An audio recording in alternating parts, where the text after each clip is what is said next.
Bom dia, turma 601. E vamos nós novamente agora, para a revisão do segundo bimestre. A gente vai fazer uma revisão voltando aos assuntos que foram dados nesse segundo bimestre aí. Então vamos lá. Tirinhas, foi a primeira matéria. O que é o formato e características? Tirinha é uma sequência curta, ela é curta, de quadros para narrar um fato. O nome tirinha deriva, quer dizer, vem do formato que parece um recorte de jornal, um quadrado. Dê uma olhada nisso, John. E um pedaço de papel em branco.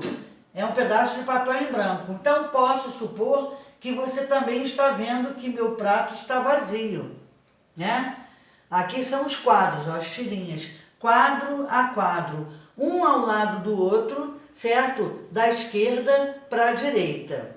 Estar sem emprego me deixa triste, filho. Não fique, pai. O senhor não está sozinho. A cada dia há mais pessoas como você, né? Quer dizer, e os quadros mostram também o quê? Uma reflexão, né, em relação ao momento ocorrido, né, da história. Então vamos ver, continuando. Nas tirinhas existe a linguagem verbal. A linguagem verbal é aquela que contém palavras, né? Também chamada de linguagem verbalizada. É expressa por meio de palavras escritas ou falada. O que eu estou fazendo agora com vocês, falando, é uma linguagem verbal. Se eu escrever, a mesma coisa, a escrita aqui, tá? A linguagem verbal. Certamente essa é a linguagem mais comum no dia a dia. Quando alguém escreve uma mensagem em rede social, por exemplo, ela está utilizando a linguagem verbal, ou seja, transmitindo informações através das palavras. Agora vamos ver a linguagem não verbal. Ela utiliza signos visuais, não tem palavras, né? São signos visuais, como por exemplo os gestos, a postura, ilustrações, que são as fotos colocadas, placas, músicas. A outra forma de comunicação que não é feita nem por sinais verbais nem pela escrita é a linguagem não verbal. Portanto, ela basicamente vai lidar com imagens. Nesse caso, o código a ser utilizado é através da simbologia, através de símbolos, tá? A linguagem não verbal é constituída por gestos, certo? Pelo tom de voz, entre outras coisas. Portanto, é possível notar que a ausência de palavras não significa a ausência de texto. Através de imagem, pode haver a comunicação também, certo? Continuando. Além dessas, uma outra forma de linguagem pode ser utilizada no dia a dia, que é a linguagem mista. A linguagem mista, o nome já diz, é uma mistura de imagens com a parte verbal, com as palavras. Quando numa história em quadrinhos, por exemplo, a gente mistura ambos, né, tanto a imagem quanto as palavras, chamamos de linguagem mista. Ela é utilizada a linguagem verbal e não verbal ao mesmo tempo.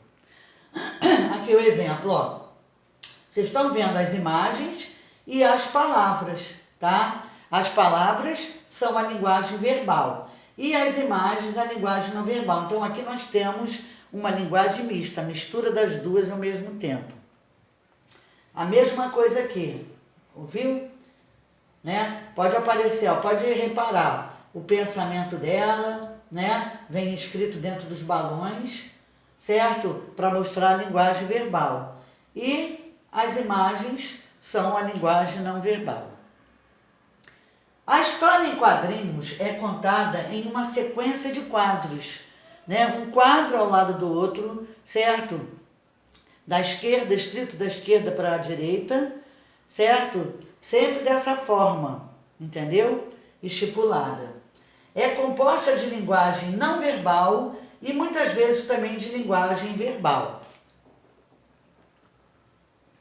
Em história em quadrinhos, predominante verbal, a história pode ser apresentada como um diálogo ou um monólogo. Nas histórias em quadrinho, na linguagem verbal, pode haver um monólogo, uma pessoa sozinha falando, como ao mesmo tempo aparecer dois personagens conversando um com o outro. Aí forma um diálogo. O objetivo é entreter, né?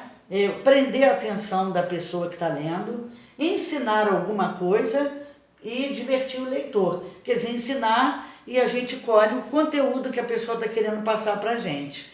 E também divertir, porque a gente precisa, né? O público-alvo são leitores, né, como crianças, jovens ou adultos que se interessem pelo universo dos quadrinhos. Tem muita gente que adora, né? E isso é muito importante porque desenvolve o raciocínio e cria o hábito da leitura. Bom, no meio das histórias em quadrinhos e das tirinhas podem aparecer o quê? Significados, né? Nas histórias em quadrinhos aparecem recursos de linguagem que representam sons, chamados de onomatopeia. Trim do telefone, né? Aqui indicando barulho, certo? Então, todos esses significados aí mostram os sons que foram produzidos. Então, é chamado de onomatopeia. Existem variados tipos de balões. Reparem só, todos os tipos de balões possíveis, certo? E vamos falar de algum deles. Primeiro, o balão de choro. Ele expressa a tristeza, certo? Isso aqui representa as lágrimazinhas, né? Lágrimazinhas. Expressa a tristeza do personagem. Apresenta contornos irregulares. Existe o balão do pensamento. Aqui, ó. Essas três bolinhas representam aqui, ó, que está vendo o balão em relação ao pensamento que a pessoa está pensando na hora.